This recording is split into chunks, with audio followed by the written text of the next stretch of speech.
Hello students, we are discussing challenging problem number 4। तो इस सवाल में क्या है कि लिखा हुआ है number of ways in which the number 27720 can be split into two factors which are coprimes. ठीक है, तो पहले तो इस नंबर को आप प्राइम फैक्टर्स की फॉर्म में लिख लो ना। तरीका ये होता है कि प्राइम पावर्स जो प्राइम नंबर होते हैं उनकी पावर की फॉर्म में लिख लो, यानी कि 2 रेस टू 3 आएगा। मतलब जब करोगे फैक्टराइजेशन 3 रेस टू 2 आता है, 5 रेस टू 1 आता है, 7 रेस टू भी 1 आता है और 11 रेस टू 1 आता है। मतलब ये इसके प्राइम फैक्टराइजेशन हमने कर दिए।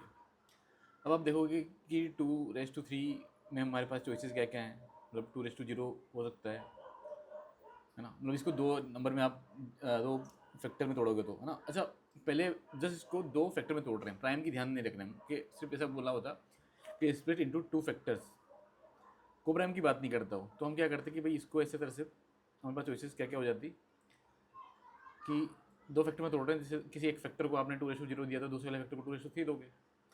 किसी एक फैक्टर को 2 रेस टू 1 दोगे, दूसरे वाले को 2 रेस टू 2 दोगे। किसी एक फैक्टर को 2 रेस टू 2 दे रहे हो तो, है ना।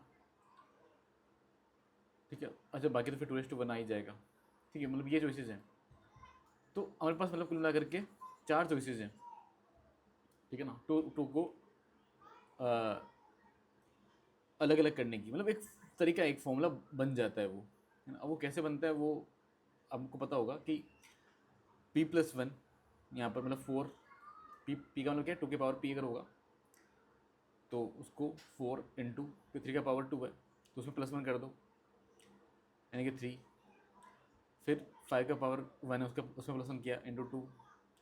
फिर 7 का पावर 1 है, उसमें +1 किया तो इंटू 2 कर दिया, है ना। मतलब एक ऐड करके मल्टीप्लाई करते जाओ सबके पावर को, और फिर लास्ट में डिवाइड बाई 2 कर दो। ठीक है ना, तो उससे क्या होगा, आंसर आ जाएगा।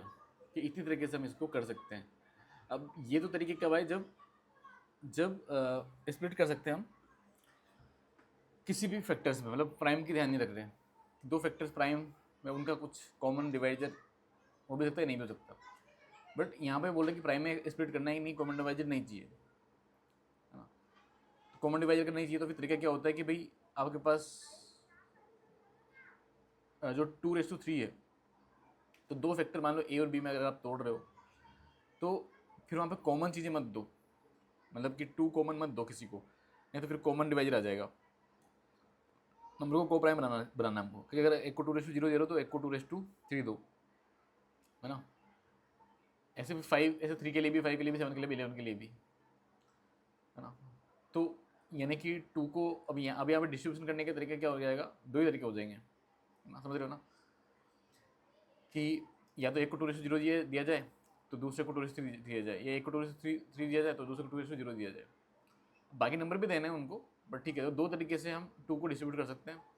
ऐसे 3 को भी दो तरीके से, 5 को भी दो तरीके से, 7 को भी दो तरीके से, 11 को भी दो तरीके से, और डिवाइड बाई 2। तो ये आ जाएगा आंसर 16।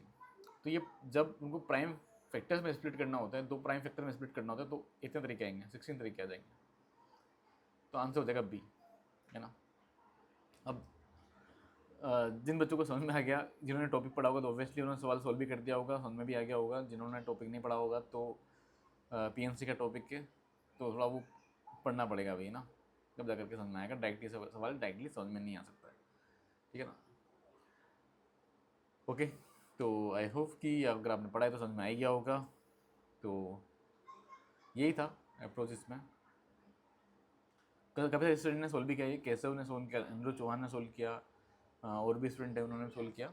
सबके नाम मैं ले नहीं पा रहा हूँ, मतलब वो देखना पड़ेगा कमेंट्स, बट ठीक है। नेक्स्ट सवाल, नेक्स्ट चैलेंजिंग प्रॉब्लम नंबर 5।